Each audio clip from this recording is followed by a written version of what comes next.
Moskvada Ichki ishlar vazirligi 139 mingdan ortiq chet el fuqarosini Amini ilovasida geolokatsiya ma'lumotlari yo'qligi bois migratsiya hisobidan chiqardi. 1 sentyabrdan boshlab Moskva va Moskva viloyatida migrantlarni hisobga olish bo'yicha sinov loyihasi ishga tushgan edi.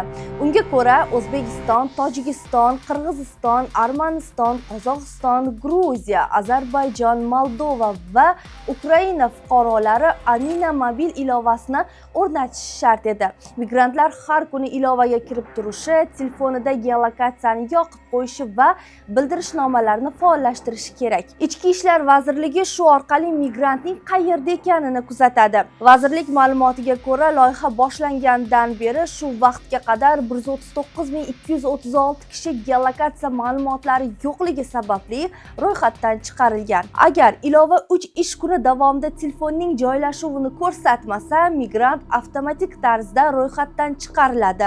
Keyin uning ma'lumotlari nazorat ostidagi shaxslar reyestriga kiritiladi. Bu esa hujjatlar va Rossiyada qolish bilan bog'liq muammolarga olib kelishi mumkin.